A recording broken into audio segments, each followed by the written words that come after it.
사순절 마지막 주일입니다. 우리가 이날을 종료 주일 이렇게 이야기를 하고요. 또 내일부터 이제 고난 주간이 시작이 되어지기 때문에 오늘 우리가 고난 주일 이렇게 이야기하기도 합니다. 바라옵고 원하기는 여러분들이 끝까지 주님과 한 걸음 한 걸음 동행하시기를 주님의 이름으로 축복합니다. 가다 중간에 포기하면 아니 한 번 못하답니다. 여기까지 왔으니 마지막까지 여러분 한 걸음 한 걸음 주님과 발걸음을 맞추십시오. 그리고 오늘 여러분들도요, 최후의 아름다운 승리를 얻는 귀한 날이 되어주시기를 바라겠습니다. 다음 주일은 우리가 부활절로 우리가 지킵니다. 제가 여러분께 부탁드리고 싶은 것은요, 다음 주에는 우리 온 성도가 다 성전에 올라와서 예배하기를 원합니다. 이제 코로나도 거의 다 끝물인 것 같아요. 이제는 나라에서도 이제는 격리해도 그냥 끝나고 나면 아무렇지도 않고요. 그렇게 하는 것 같아요. 이제는 아무 문제가 좀 없는 것 같으니 우리 모든 성도들이 다음 주에는 다 성전에 올라오셔서 한번 하나님 앞에 아름답게 예배하는 그런 귀한 시간이 되었으면 좋겠어요. 아이도 좀 뭔가 좀 의심이 있고 좀 두려움이 있으시면 완전 무장하고 오시면 됩니다. 마스크 2개씩 쓰시고, 또 우리 교회는 이렇게 또 세스코에서 이렇게 여러분 이 기계 다 달아놨잖아요. 이 교회 안에 문 닫고 있으면 이게 다 잡아먹어요, 이 바이러스를. 그래서 우리는 전혀 문제가 없다라고 저는 생각이 드는데요, 걱정하지 마시고 다 오셔서 함께 예배하는 아름다운 시간 되어야 할 줄로 믿습니다. 왜 하나님께서는 우리들에게 이 사순절이라고 하는 시간을 주시고 또 부활절이라고 하는 시간을 주시고, 왜 하나님은 우리에게 이런 절기들을 우리에게 지키라고 말씀해 주고 계시는가? 여러분 생각해 보셨습니까? 그냥 주일을 잘 지켜라 그러면 되는 것이지 왜 이렇게 우리에게 이런 절기들을 말씀하시면서 이 절기를 잘 지키라고 말씀해 주고 계시는가요? 그 이유는 그렇습니다. 우리는 나 스스로가 생각을 할 때 나는 믿음이 좋다고 생각을 하고 나는 믿음이 튼튼하다고 건강하다고 생각을 할 수가 있어요. 그런데 어느 사이인가 나의 모습을 가만히 바라보면 내 믿음이요, 너무 작다는 것을 우리는 깨닫게 됩니다.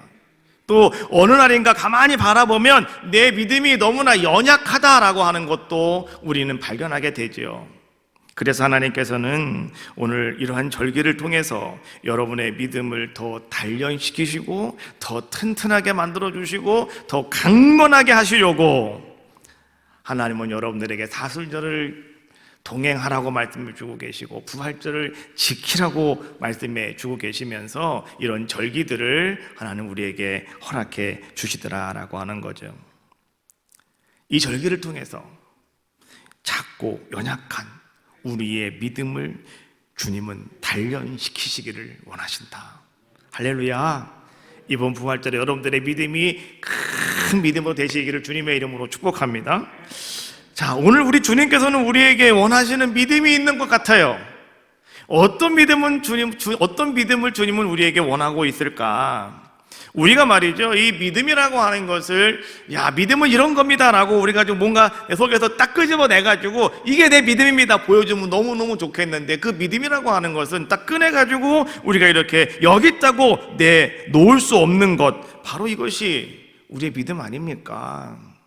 그런데요, 오늘 우리가 말씀을 가만히 묵상하다가 보니까 그러나 드러내놓을 수는 없지만 그러나 오늘 우리가 드러낼 수 있는 것이 믿음이라고 성경 우리에게 말씀해 주고 있어요. 백부장의 이야기를 통해서 우리에게 그 말씀을 해주고 있는데요, 누가복음 17장 9절에 있는 말씀인데 오늘 이 말씀을 제가 현대어 성경으로 한번 같이 읽어드리겠습니다. 같이 한번 읽어볼까요? 시작. 예수께서 감탄하시며 군중을 보고 말씀하셨다. 나는 이스라엘 사람 가운데서도 이만한 믿음을 가진 사람을 보지는 못하였다. 가버나움에 파견 나와 있는 백부장에게 하시는 주님의 말씀이십니다. 우리 이 말씀을 가만히 묵상하면서 믿음이 무엇인가 라고 하는 것을 조금이나마 우리는 한번 알 수가 있다라고 하는 거죠. 우리가 말씀을 묵상하다 보면 이 백부장이라고 하는 사람, 가버나움에 파견 나와 있는 이 백부장이라고 하는 사람은 어떤 사람이었냐고 하면 유대인들을 참 잘 대해주는 그런 사람이었어요.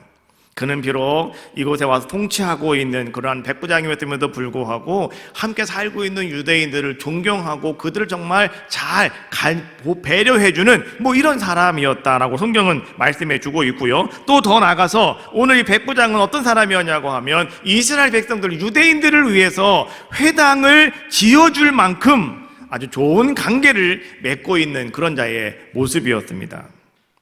오늘 주님께서 이 백부장을 바라보시면서 오늘 유대인들에게 너무 잘해 주었기 때문에 또 더 나아가서 그들의 회당을 지어 주었기 때문에 오늘 주님께서 나는 이스라엘 사람들 가운데서 이만한 믿음을 내가 보지 못했다라고 말씀하시는 것이 아니라 오늘 주님께서는요, 주님을 전능하신 하나님으로 받아들이는 이 이방인 백부장의 마음의 자세를 바라보시면서 오늘 주님은 그 믿음이 귀하다고, 그 믿음이 너무나도 크다고 오늘 주님께서는 드러내며 주시는 말씀이 오늘 바로 누가복음 7장 9절에 있는 말씀이었다라고 하는 겁니다. 그러면 오늘 이 사람이 무엇을 보여드렸길래 오늘 예수님은 이렇게 말씀하고 계실까요? 누가복음 7장 7절 말씀에 보니까 이런 말씀이 있어요. 그러므로 내가 주께 나아가기도 감당하지 못할 줄을 알았나이다. 말씀만 하사 내 하인을 낫게 하소서. 이 백부장은요, 집에 유대인 히브리 사람 종이 한 사람이 있었는데 이 사람이 병들어 죽게 되었답니다. 다른 사람 같으면 종 하나 죽는 것쯤이야 눈 하나 깜짝하지 않고 신경 쓰지 않았을 텐데, 근데 이 사람은 그렇지 못했어요. 그 종을 위해서 오늘 자기가 같이 하고 있는 사람들에게 부탁을 합니다. 장로들에게 부탁을 해요. 예수님은 이런 병도 고칠 수 있다고 하는데 가서, 나는 갈 수 없으니 당신이 좀 가서 좀 부탁을 좀 드려달라고. 그래서 예수님이 그 말을 듣고요, 예수님이 그럼 가자, 내가 그 집에 가서 내가 고쳐줄게 라고 예수님이 그 집으로 막 가고 있는데 오늘 이 사람이 사람을 또 보내가지고 전가를 보내는 거예요. 이렇게 말하는 거예요. 주님, 내가 주님 앞에 설 수도 없고요, 또 주님이 우리 집에 오신다고 하는 것도 나는 도저히 감당할 수가 없어요. 그것은 자기의 자격이 없다는 것이 아니라 오늘 이 사람이 하는 얘기는 그거예요. 오늘 주님은 하나님이신데, 오늘 주님은 하나님이신데 어찌 내가 그 하나님 앞에 내가 설 수가 있겠느냐고. 나는 이방인인데. 그러니 오늘 주님 말씀만 하셔서 오늘 내 하인을 고쳐주십시오 라고 이야기하는 거예요. 하나님은 어떤 분이시냐? 하나님은 말씀으로 천지를 창조하신 분이 하나님 아신이십니까? 이거는 모든 사람들이 다 알고 있는 이야기예요. 그런데 오늘 이 백부장, 이방인 백부장이 오늘 그렇게 말하는 거예요. 하나님께서 말씀으로 천지를 창조하셨듯이 오늘 주님은 하나님이시니 오늘 말씀만 하시면 내 종이 나을 것을 나는 믿습니다. 이것이 백부장이 가지고 있는 믿음이었다라고 하는 겁니다. 그래서 예수님께서는 그 믿음을 우리에게 이렇게 드러내 보여주고 계시는 거예요. 무엇이라고요? 나는 이스라엘 사람들 가운데서도 이만한 믿음을 가진 사람을 보지는 못했다. 오늘 여러분이 이런 믿음의 사람이 되시기를 주님의 이름으로 축복합니다. 이런 믿음이 우리에게 있어야 된다고 말씀해 주고 계시는 거죠. 한 번은 예수님께서 해당장인 야히로가 예수님을 찾아왔습니다. 오늘 이 사람이 왜 예수님을 찾아왔냐고 하면 오늘 이 사람에게는요 12살 된 딸이 하나가 있는데, 외동딸이 하나가 있는데, 근데 이 딸이 이제 병들어 죽게 되었다라고 하는 겁니다. 그래서 아버지인 해당장 야히로가 예수님 앞에 나왔어요. 그리고 간절한 마음으로 예수님 발 앞에 그가 엎드립니다. 그 예수님께 이렇게 간구를 해요. 예수님, 우리 집에 가셔서 우리 죽어가는 딸 좀 바라봐 주세요. 우리 딸이 죽어가고 있다고요. 좀 도와주세요. 그 예수님께서 그 말을 들으시고요, 그 아버지가 너무나 간절함이 있기에 예수님께서 알았다. 내가 너희 집에 가서 12살 된 네 딸을 내가 보리라. 그리고 예수님께서 말이죠, 이제 그 해당장의 야이로와 함께 이제 야이로의 집으로 주님은 그 집을 향해서 발걸음을 옮기셨다라고 하는 겁니다. 12살 되었다라고 하는 것, 우리가 생각을 할 때는 12살 먹었네 뭐 아무런 것도 아니라고 생각할 수가 있는데요, 오늘 여기 성경이 말하는 12살 된 아이라고 하는 것을 우리에게 이렇게 탁 띄워놓는 이유가 있습니다. 그 이유가 무엇이냐고 하면, 유대 사회에서는 말이죠, 12살이라고 하는 그 나이가 갖는 의미가 있습니다. 12살이 갖는 의미가 뭐냐고 하면 이런 의미가 있어요. 여자가 결혼할 수 있는 여자로서의 면모를 갖추는 나이, 이것이 유대 사회에서는 12살이랍니다. 그러니까 오늘 이 해당장 야이로에게 12살 될 딸이 있다라고 하는 것, 근데 이 딸이 죽어간다라고 하는 것은 무슨 이야기냐면 이런 얘기예요. 오늘 우리 집에 예쁜 딸 하나가 있는데 이제 이 아이가 어린 아이에서 정말 이제 아주 멋있는 여성으로 이제 막 피어나려고 하는 그의 인생이, 그런 아름다운 인생이 하나가 있는데, 그런데 그 인생이 꽃피지도 못하고 여기서 그냥 마감이 되어지는 그 안타깝고 정말로 뭐라고 표현할 수 없는 그런 애처로운 이러한 모습을 가지고 오늘 예수님 앞에 나왔다라고 하는 것을 성경은 지금 이야기해 주고 있는 거죠. 그래서 예수님께서는 그 간절함에, 그래 내가 너희 집에 가겠다라고 말씀하시고 오늘 야이로와 함께 그의 집으로 가는 가운데 한 사건이 오늘 예수님의 발걸음을 잠시 멈추게 하였다라고 하는 겁니다. 그 사건은 무엇이었냐고 하면 다름 아닌 12년 동안 혈류증으로 고통을 앓고 있던 한 여인이 예수님 뒤에 와서 몰래 예수님의 옷자락을 만짐으로 말미암아서 예수님께로부터 그가 병고침을 받는 그러한 기적의 역사가 나타나는 사건이었습니다. 예수님께서 모른 척하고 그냥 지나가셨으면 되는데, 예수님께서는 뚜벅뚜벅 걸어가시다가 갑자기 자기에게서 능력이 나가는 것을 예수님은 느끼셨죠. 그리고 주님이 발걸음을 멈추셨어요. 그리고 주님은 뒤를 돌아보시면서 누가 내게 손을 댔느냐고, 주님은요, 누가 내게 손을 댔느냐고 그 사람을 주님은 찾고 계셨다라고 하는 것이죠. 오늘 이 여인은 어떤 자라고 말씀해 주고 있냐고 하면 12년 동안 혈류증으로 고통을 받고 있던 여인이었다라고 말해 주고 있어요. 유대인에게 있어서 12라고 하는 숫자는 그런 어떤 의미가 있다고 그랬잖아요. 뭐냐? 막 피어나려고 하는, 이제 뭔가 면모를 갖추고 이제 막 뭔가 되려고 하는 그런 상황 속에서 희망이 사라지고 있는, 그렇지 않습니까? 그런 상황 속에서 뭔가 아무것도 할 수 있는 것이 아무것도 없다고 하는 뭐 이러한 것을 지금 우리에게 이야기해 주고 있는 거 아니겠습니까? 마찬가지로 오늘 이 여인도 마찬가지였다라고 하는 거예요. 이 여인 나이가 얼마인지는 모르겠지만 그러나 이 여인도 지금 12년이라고 하는 시간 동안 혈류증으로 그렇게 고통을 당하며 모든 희망을 다 상실해버리고 있는, 이제는 그래서 아무런 낙이 없는, 이제는 자기에게는 오직 절망밖에 찾아올 수밖에 없는 뭐 이러한 여인이 오늘 예수님께로부터 그가 고침을 받게 되어지는 놀라운 사건이 지금 일어나게 되었다라고 하는 것을 성경은 우리에게 지금 말씀해 주고 있는 거죠. 성경은 그러면서 우리에게 이런 말 한 가지 사실을 이야기해 주고 있습니다. 뭐냐고 하면 이 여인, 12년 동안 혈류증으로 고생하던 이 여인은 아주 귀한 믿음을 가지고 있던 사람이었다라고 말씀해 주고 있는 거죠. 마가복음 5장 26절 말씀해 보니까 같이 가는 말씀입니다. 거기 이렇게 말씀해 주고 있어요. 이 여인은 많은 의사에게 많은 괴로움을 받았고 가진 것도 다 허비하였으되 아무 효용이 없고 도리어 더 중하여졌던 차에라고 말씀해 주고 있어요. 12년이라고 하는 시간 동안 이 여인이 갖고 있는 것은 뭡니까? 그는 많은 의사들을 만나보았는데 더 많은 괴로움을 받았답니다. 아무 소용이 없었다, 이런 얘기죠. 그리고 자기가 가진 것을 다 허비했답니다.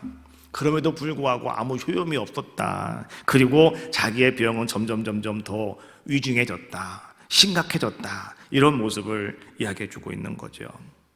이쯤 되면 모든 사람들은 다 내려놓습니다. 이제 끝났다라고 생각을 하고 이제 안 된다라고 생각을 하고 다 포기해버리고 마는 것이 바로 그런 상황 속에 찾아오는 그러한 모습 아니겠습니까? 그런데 오늘 여인은 어떤 모습을 가지고 있었습니까? 마태복음 9장 21절 말씀해 보니까 이 여인이 예수님에 대한 이야기를 듣고요, 이 사람이 마음속에 이런 마음을 가졌대요. 21절, 이는 제 마음에 그 겉옷만 만져도 구원을 받겠다 함이라. 오늘 이 여인은요, 예수님 만나서 그 앞에 가서 내가 좀 고쳐달라고 내가 말하지 않아도, 주님이 나에게 뭔가 말씀하지 않아도, 오늘 내가 주님의 그 뒤에 가서 주님의 옷자락만 된다 하더라도 나는 내 병 낫겠다라고 하는 믿음이 오늘 이 여인에게는 있었다라고 하는 거죠. 백부장은요, 말씀만 하십시오. 그러면 낫지 않습니까? 근데 오늘 이 혈루병, 12년 동안 혈루병 앓던 이 여인은요, 말씀도 필요 없다는 거예요. 그냥 내가 주님 앞에 가서 그냥 주님의 뒤에서 옷만 만져도 내 병이 깨끗하게 고침받을 수 있다라고 하는 이런 믿음이 오늘 이 여인에게는 있었다라고 하는 것을 성경은 이야기해 주고 있는 거죠. 그래서 이 여인은 그 믿음을 가지고 정말로 생각만 한 것이 아니라요, 정말 사람들이 있는 그 뒤에 몰래 가가지고 예수님 뒤에 가서 몰래 살짝 옷에 손을 댔는데 아무도 모른다고 생각을 했는데 예수님이 아신 거예요. 누가 내 몸에 손을 댔느냐고. 그래서 주님이 가던 길을 멈추시고 뒤를 돌아보면서 누가 내 몸에 손을 댔느냐고 주님이 계속 찾고 계시잖아요, 그 사람을. 그래서 주님이 가시던 길을 잠깐 머물고 그 사람을 찾고 있는 그 어간에 해당장 야이로의 집에서 소식이 왔어요. 해당장님, 딸이 죽었습니다. 해당장이 그 소리를 들었을 때 얼마나 마음이 무너질까요? 한 가닥 소망이 있어서 예수님께 왔고, 예수님께서 그래 너희 집으로 가자. 그래서 예수님을 잘 모시고 지금 우리 집으로 가고 있어요. 여기서 몇 자글만 가면 우리 집이에요. 이제는 요 조금만 가면 우리 집이에요. 그런데 이 여인이 나타나가지고 그 길을 막아가지고 지금 지체하는 동안에 자기 딸이 죽었다는 거예요. 그러니 해당장이 얼마나 마음이 무너지겠어요. 얼마나 마음이 아프겠어요. 잡잡함을 가지고 오늘 해당장이 말이죠, 이럴 수도 없고 저럴 수도 없고 있는 그러한 모습. 주님께서는 그 해당장의 마음을 알고 계시는 거죠. 어찌 보면 오늘 주님께서는 이 해당장의 마음이 곧 오늘 우리들의 마음이었기 때문에 주님은 우리들에게 오늘 하시는 말씀이에요. 그게 무슨 말씀이냐? 주님은 잡잡함을 가지고 있는 해당장에게 이렇게 말씀하셨어요. 누가복음 8장 50절, 예수께서 그 말을 들으시고 딸이 죽었다고 하는 말을 들으시고 주님이 말씀하시기를 두려워하지 말고 믿기만 하여라. 두려워하지 말고 믿기만 하여라. 그리하면 네 딸이 구원을 얻으리라. 여러분, 딸이 죽었다는데, 딸이 지금 죽었다는데 예수님은 두려워하지 말고 믿기만 하래요. 오늘 여러분의 가정에, 여러분의 삶 속에 이미 모든 문제가 다 벌어졌는데, 이미 물이 엎어졌는데, 이제 내가 손 쓸 것이 아무것도 없는데,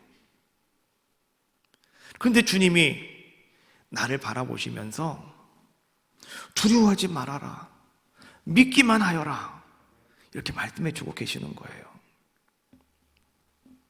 오늘 한 여인처럼 믿기만 하라는 거예요.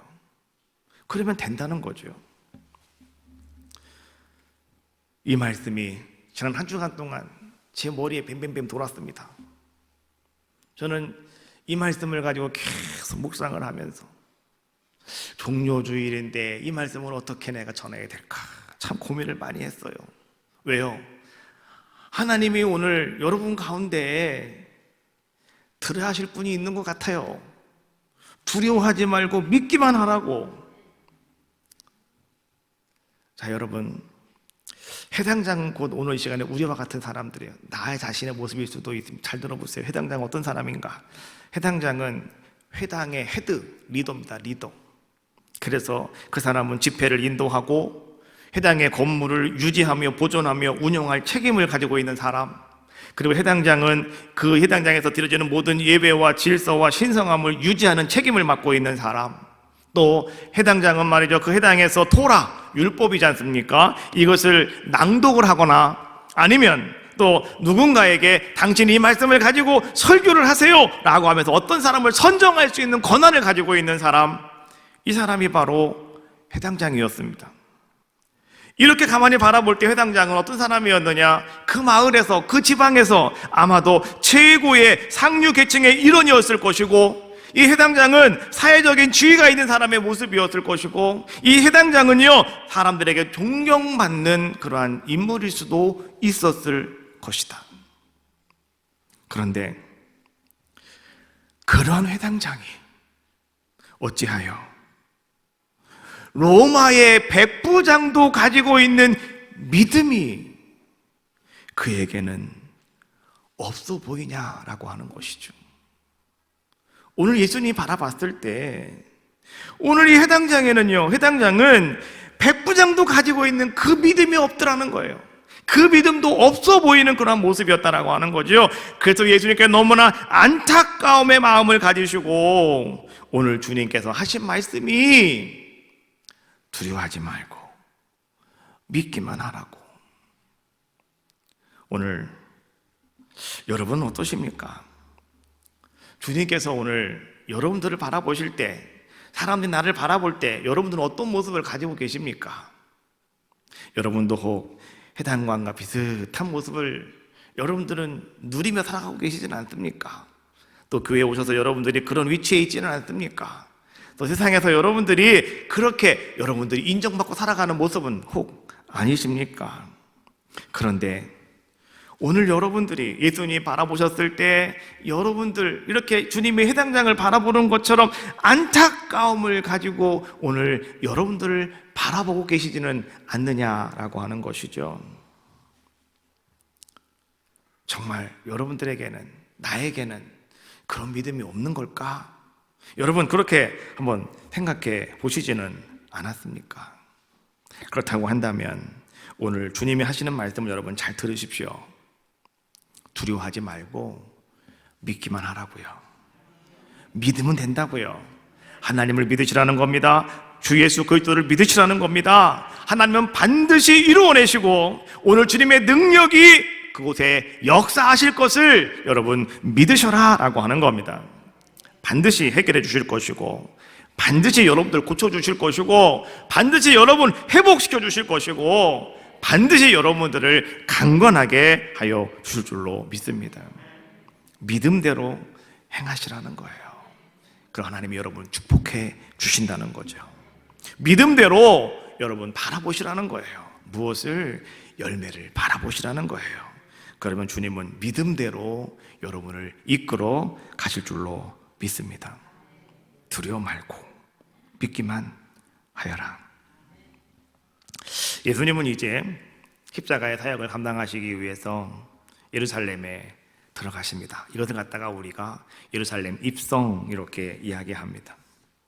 근데 예수님께서 예루살렘에 들어가시기 그 직전에 한 사건이 성경에 기록이 되어 있는데, 그것은 마태, 마가, 요한복음에는 없고요, 단 누가복음에만 그 말씀이 기록이 되어 있는 것이 한 가지가 있습니다.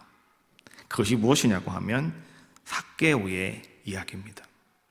자, 오늘 제가 그림 두 개를 준비했습니다. 첫 번째는요, 조토티 본도네라고 하는 화가가 그린 이제 이 성화입니다. 자, 예수님께서 말을 타고 가시는데 사람들이 엄청나게 많이 나와서 예수님을 환영을 합니다. 예수님은 여유도 있으셔서 이것도 하고 계시네. 지금 보니까 사람들에게 이것도 하고 계셔요. 예수님께서 수많은 사람들이 예수님을 환영하고 있는 그러한 모습이죠.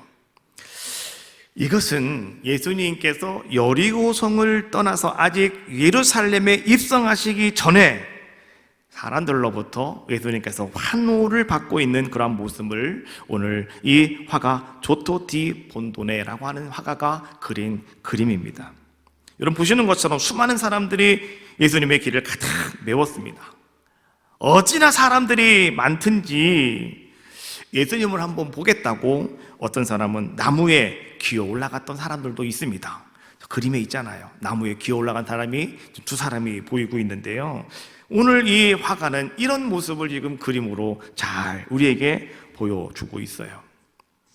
그런데 저 나무에 기어 올라갔던 사람들 중에 한 사람이 누구냐고 하면 그 사람은 키가 아주 작은 세리장이 삭개오였다라고 성경은 말씀해 주고 있는 겁니다.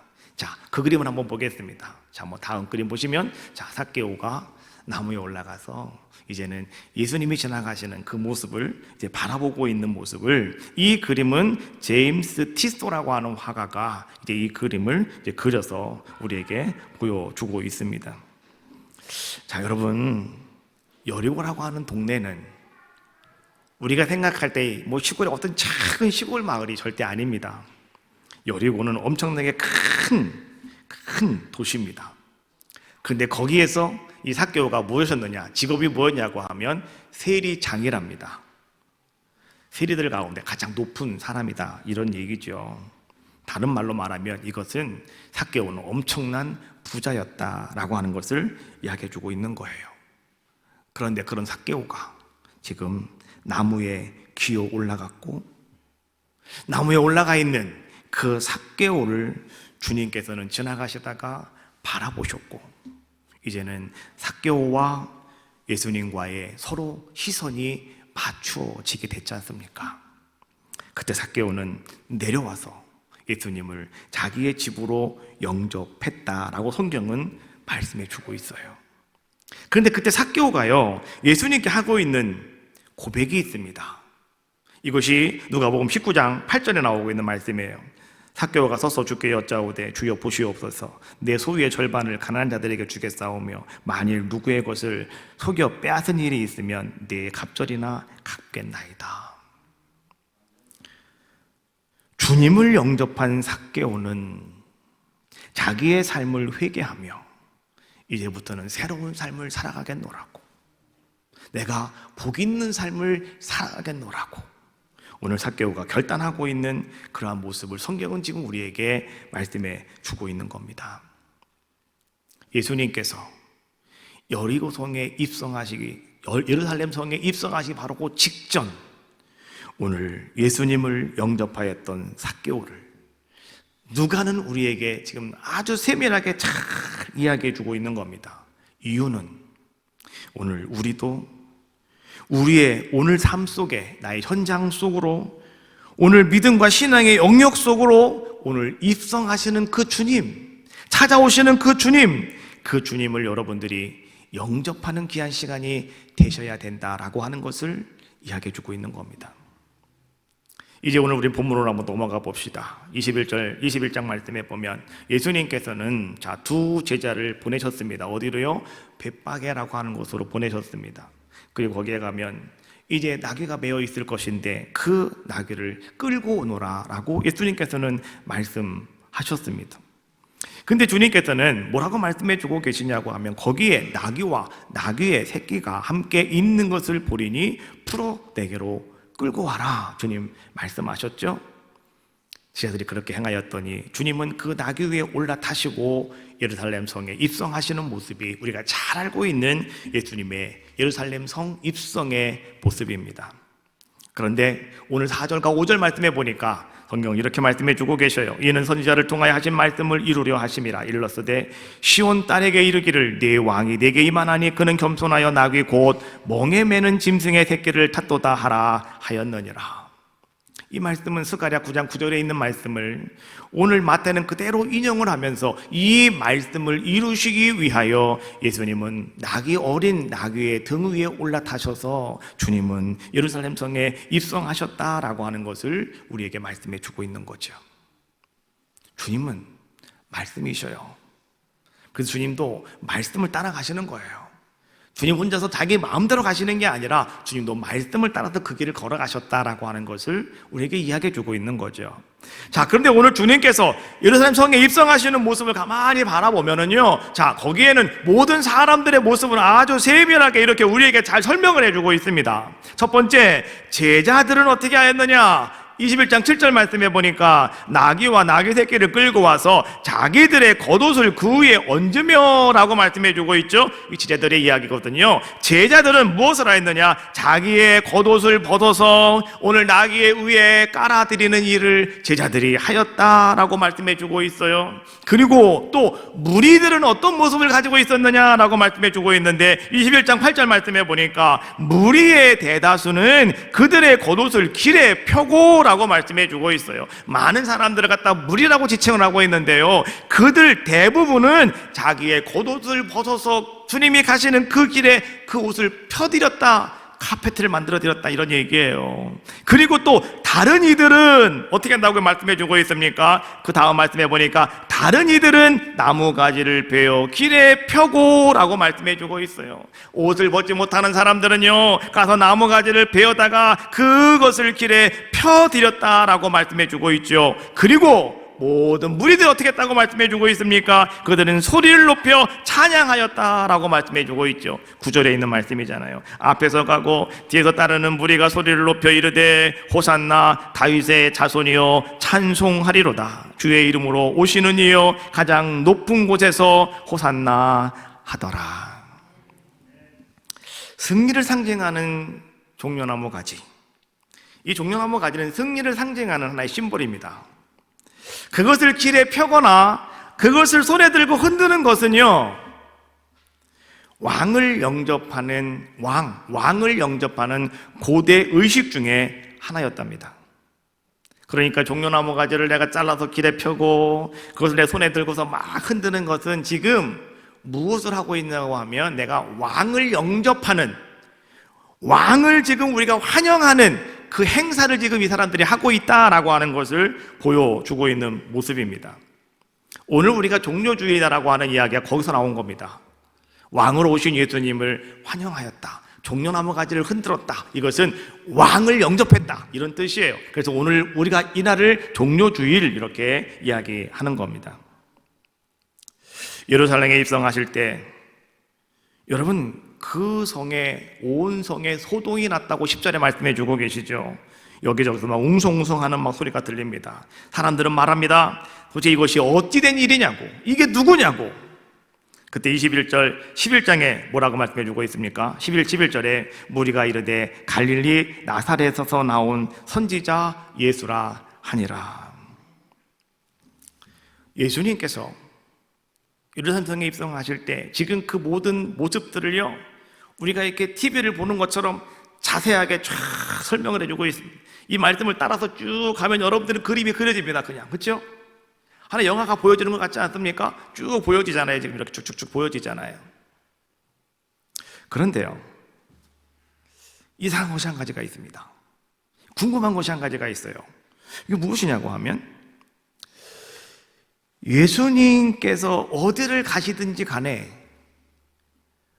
항상 참여해가지고 예수님께 트집을 잡던 사람들이 있었습니다. 어떻게 예수님을 죽일까? 어떻게 예수님을 올가맬까? 이거 고민하는 사람들이 있었습니다. 그래서 예수님이 가는 곳에는 항상 그 사람이 따라붙었습니다. 항상 예수님이 있는 곳에는 그들이 항상 그 옆에 그들이 진을 치고 있어서 말이죠, 오늘 어떻게 하면 예수님을 죽일까? 이것만을 연구하는 사람들이 항상 예수님 말씀 전하는 곳에는 있었다라고, 예수님이 있는 곳에는 항상 그들이 따라다녔다라고 하는 거예요. 그런데 오늘 예수님께서 예루살렘 성에 입성하시면서 온 성에 소동이 날 정도로요, 지금 막 난리가 나고 있음에도 불구하고 오늘 늘 그렇게 트집을 잡고 죽일 기회만 엿보고 있었던 대제사장이라든지 서기관들이라든지 바리새인들이 오늘 성경에 전혀 보이지가 않더라, 이런 얘기입니다. 어떤 분은 은혜가 많으셔서 하나님께서 다 정리해 주셨습니다. 그래서 아무도 못 오게 만들어 주셨습니다. 왜요? 하나님이 지금 예수님이 위대한 일을 하고 계신데, 엄청난 일을 하고 계시는데 이 사람들이 방해하면 어떻게 합니까? 하나님이 다 이들 다 딴 데로 보내신 거 아니겠습니까? 라고 이렇게 우리가 생각을 할 수도 있죠. 그럼 여러분 잘 들어보십시오. 여러분 그 성에 소동이 났다고 했는데, 그러면 로마의 군인들이 치안 유지를 위해서 지금 파견 나와 있지 않습니까? 그러면 이들이 지금 어떻게 되는 겁니까? 출동해야 되는 겁니다, 지금요. 그렇잖아요. 데모하면 의경이 출동하는 것처럼 이 로마의 군인들이 지금 나와가지고 치안 유지를 해야 되는 거예요. 지금 난리가 났잖아요. 사람들이 막 왕이 온다는데, 왕이 지금 입성한다는데, 왕은 로마의 황제밖에 없는데 왕이 온다고 지금 소리치고 있는데요, 이거 로마의 군인 한 사람도 거기 보이지가 않아요. 어찌 된 일일까요? 여러분 이상하지 않습니까? 한번 잘 들어보십시오. 빌라도가 유다의 총독으로서 로마에서 그는 파견이 되었죠. 그래서 오늘 빌라도는 많은 군사를 이끌고 로마에서 이제 이 이스라엘로 온 사람인데요. 그들은 어디에서 그들은 거주하고 있었냐고 하면 예루살렘에서 한 100km쯤 떨어져 있는 저 지중해 그 앞에 있는 가이사라라고 하는 곳에 오늘 그들은 거기서 주둔을 하고 있었고요. 이 가이사라의 총독부가 있었습니다. 거기서 그들은 거하다가 이제 예루살렘에 큰 행사가 있을 때마다, 특별히 유월절 같은 큰 행사가 있을 때마다 그들이 혹 예루살렘에서 소동이나 반란이 일어나면 어쩌나 이런 것 때문에 군대를 이끌고 예루살렘으로 들어옵니다. 평상시에는요 다 거의 가이사라에 있어요. 거기서 진을 치고 있다가 큰 행사가 있을 때마다 예루살렘에 군대를 데리고 들어오는 거죠. 왜? 반란이 일어날까 봐, 소동이 일어날까 봐. 그리고 또 한 가지는 무엇이었냐고 하면 이스라엘의 대제사장이 있습니다. 그런데요, 이 대제사장은 누가 임명을 하냐고 하면 그 당시에 로마의 황제가 대제사장을 임명을 합니다. 그러다가 보니까 대제사장이 이제는 큰 유월절을 맞이해서 대제사장으로서의 뭔가 행사를 집례하기 위해서 대제사장이 입어야 되는 옷이 있어요. 그것을 갖다가 우리가 대제사장 제복, 대제사장의 옷 이렇게 얘기하거든요. 자, 한번 그림 한번 보겠습니다. 여러분 보시면, 자, 이 그림에 나오는 저 뒤에는 그냥 일반 제사장들이 입는 옷이고요. 이 앞에 있는 그림이 대제사장이 입는 제사장의 옷입니다. 이 옷을 입고 유월절을 집례를 해야 되는 겁니다. 그런데요, 이 옷이 어디에 있냐고 하면 성전에 있는데요, 그 성전에 큰 옷장이 있는데 그 옷장의 문을 열쇠로 잠가 버렸습니다. 평상시에는 그 옷을 못 입게 해요. 그리고 이렇게 큰 행사회 때만 로마의 황제가 오늘은 내가 너에게 대제사장의 직을 감당하게 하노라, 그날만 가서 옷을 입을 수가 있는 겁니다. 그래서 그 열쇠를 열어야 되는데 그 열쇠를 누가 갖고 있냐고 하면 총독이었던 빌라도가 갖고 있는 거예요. 그래서 빌라도가 큰 행사가 될 때마다, 유월절이 될 때마다 빌라도는 그 열쇠를 들고 군대를 끌고 예루살렘으로 오는 겁니다. 언제 오느냐? 유월절 일주일 전에 옵니다. 유월절 일주일 전에 오늘 빌라도가 군대를 이끌고 말을 타고 오늘 예루살렘으로 들어온다라고 하는 거죠. 이 일은요, 한 번 되는 것이 아니라 해마다 계속적으로 반복되어지는 행사 중에 행사였다라고 하는 것이죠. 예루살렘 성은요, 문이 8개가 있습니다. 한번 그림 한번 보시겠습니다. 여러분 보시면, 자, 예루살렘 성에는 문이, 그림이 나오죠? 자, 문이 8개가 있어요. 8개. 저 성 안에 들어가려면 8개의 문을 통과하게 됩니다. 자, 그런데 예수님께서 들어가시는 문이 어디냐? 자, 이쪽에 보시면, 이쪽인가요? 저쪽인가요? 저쪽에 보시면 동문이라고 했죠. 동문. 거기로 지금 예수님이 이제 예루살렘 성으로 입성을 하시게 됩니다. 저 동문은요, 다른 말로 미문이라고도 얘기하고 또 다른 말로 황금문이라고 이렇게 이야기도 합니다. 자, 이 황금문이 왜 황금문인가에 대해서 제가 잠깐 다른 그림 한번 보여드릴게요. 자, 요거 보고 다시 넘어갈게요. 자, 요것이 바로 동문입니다. 황금문이라고 이야기해요. 여러분, 이 문은 지금 돌로 꽉 닫혀져 있습니다. 왜 그런지 아시죠? 메시아가 오시면 저 문이 열린답니다. 그래서 메시아가 저 문을 열고 들어온답니다. 저 앞에는 지금 다 공동묘지예요. 예수님이 메시아가 오실 때 죽은 영혼들이 다 살아나서 주님과 함께 저 문을 통과해서 들어오신답니다. 그래서 지금 유대인들은 지금 저 문을 꽉 잠가놨어요. 벽돌을 다 싸버리고 문을 다 막아버리고 말았어요. 메시아가 오시면 저 문이 열린다고요. 그렇게 그들은 믿고 지금 저 문이 열리기를 이스라엘 백성들은 기다리고 있는 거지요. 자, 다시 아까 그림으로 가서요. 자, 여러분 보십시오. 동문은 어디에 있느냐고 하면, 자, 밑에 기브론 골짜기가 있습니다. 골짜기가, 깊은 골짜기가 있고요. 이 골짜기 위로 쭉 올라가면서 올리브산이 있어요. 우리가 말하는 감람산이라고 하는 산이 있고요. 자, 그리고 오늘 우리가 말하는, 성경에서 말씀해주고 있는 벳바게라고 하는 곳이 바로 감람산 중턱에 있는 그러한 곳입니다.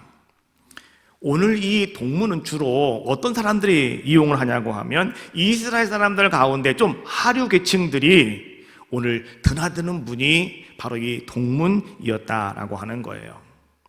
그러나 반면에 저 반대편에 있는 뭐 있습니까? 요빠 문이라고 하는 거 보이죠? 요빠 문. 자, 이거는 서편에 있는 문이에요. 서편에 있는 문.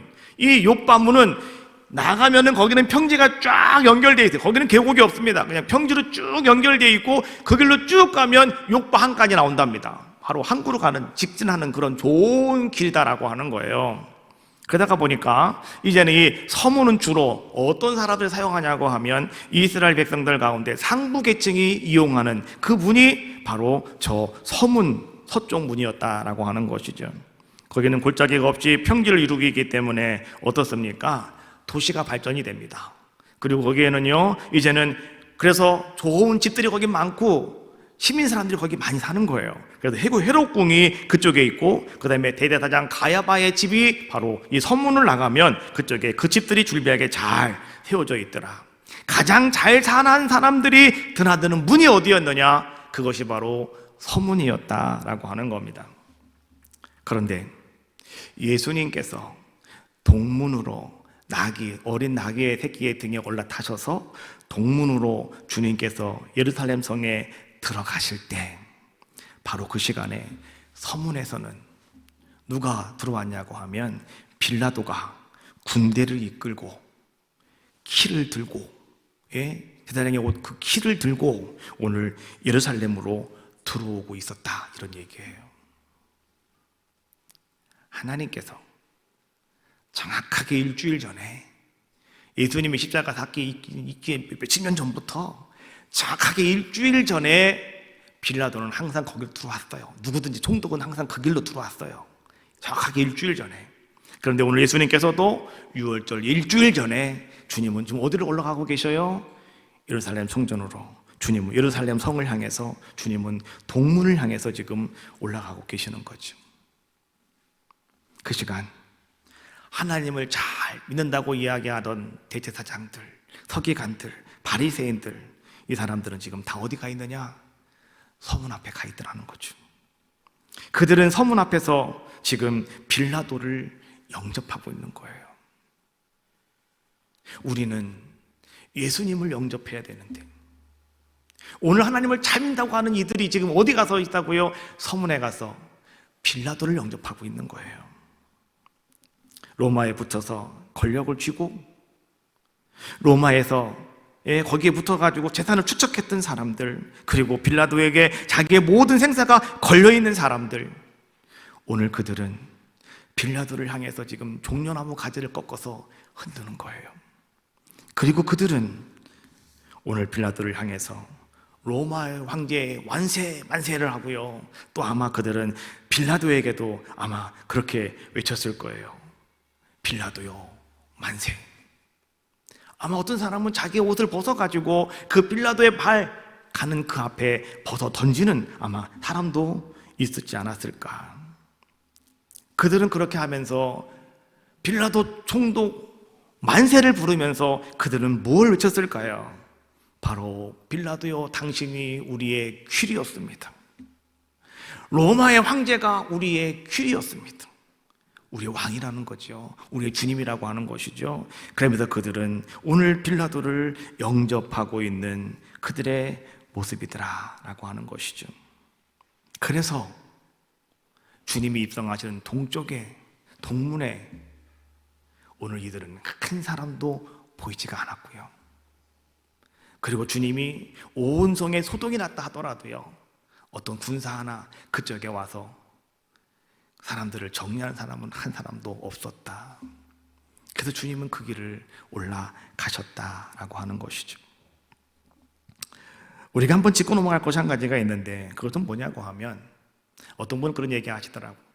예수님을 십자가에 못 박아 죽이려 했던 사람들이요, 그렇게 예수님이 올라오실 때 막 환영하던 사람들이었다며요. 그 무리들이었다며요. 저렇게 예수님을 환영하더니 3일 뒤에 4일 뒤에 예수님 죽이라고 소리친 사람들이잖아요. 그래, 여러분 잘 들으셔야 됩니다. 동문에서 예수님을 영접했던 그들은, 오늘 예수님께서는요, 성경은 이 누가복음을 통해서 삭개오가 예수님을 영접하는 모습을 우리에게 먼저 보여주셨던 것은, 오늘 동문에서 그렇게 옷을 벗고 길에다가 그 가지를 쳐서 깔고 막 소리 질렀던 모든 사람들은요, 어떤 사람들이냐고 하면 삭개오처럼 그렇게 예수님을 영접한 사람들이다라고 하는 것을 우리에게 이야기해 주고 있는 거예요. 그러면 예수님을 죽이라고 소리친 사람들은 과연 누굽니까? 그 사람들은 서쪽 문으로 달려갔던 무리들입니다. 대제사장들과 바리새인들에게 매수당해 가지고요, 서쪽 문으로 달려갔던 그 사람들이 예수를 십자가에 죽이라고 소리 짓던 무리들이었다. 동쪽에서 주님을 맞이했던 그 사람들은요, 신실한 성도들이죠. 아마 그 중에 어떤 사람은 실망한 사람도 있었겠죠. 예수님이 값없이 힘없이 돌아가시는 모습을 바라보고 어떤 사람은 실망한 사람도 있었겠지만, 그러나 그들은 주님을 영접하는 자들의 모습이었다라고 하는 것이죠. 오늘 우리는 종료 주일에 서 있습니다. 그런데 오늘 여러분들은 말이죠, 지금 어느 문에 서 있느냐, 이것을 제가 여러분께 묻고 싶어요. 여러분은 동문에 서셔서 주님을 영접하고 계십니까? 아니면 서쪽 문으로 달려가셔서 여러분 세상의 재미와 세상의 행복을 추구하며 오늘 여러분들이 빌라도와 그 군대를 바라보면서 열렬히 환호하며 그들을 영접하고 계십니까? 오늘 우리 에덴교회 성도들은 동문에 서 있는 자들이 되시기를 주님의 이름으로 축복합니다. 우린 동문에 서셔서 삭개오처럼 그렇게 여러분 주님을 영접하는 자의 모습이 되셔야 된다라고 하는 거죠.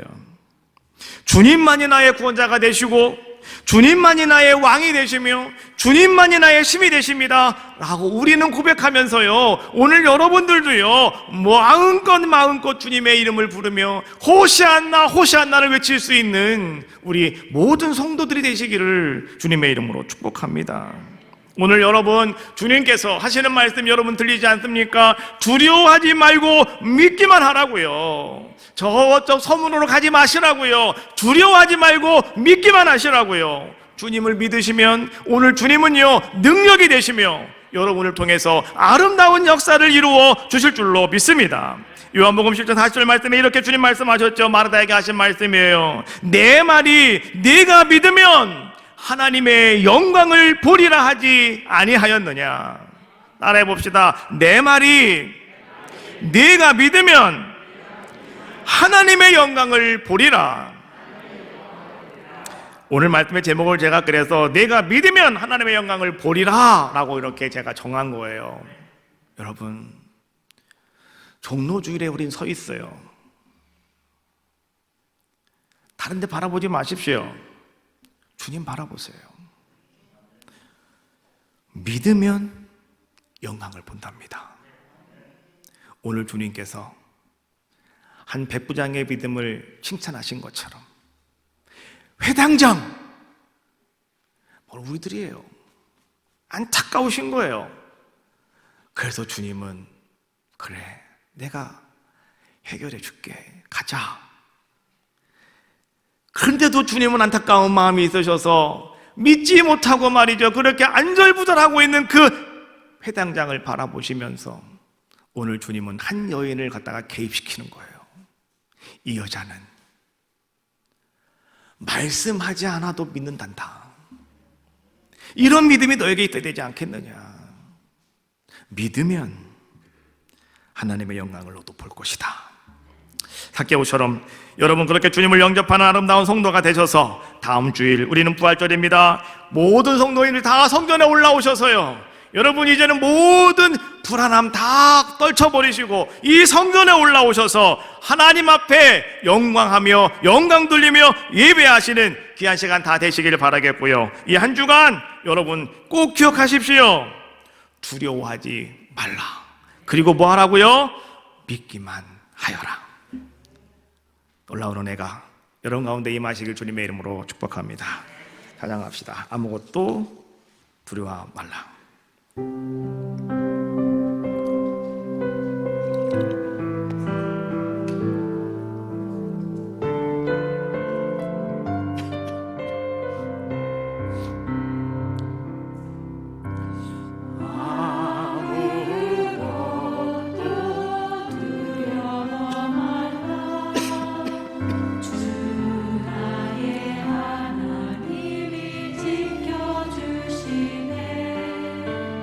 놀라지 마라, 겁내지 마라.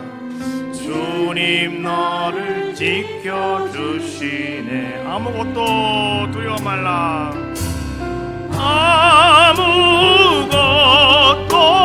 두려워 말라. 주 나의 하나님이 지켜주시네.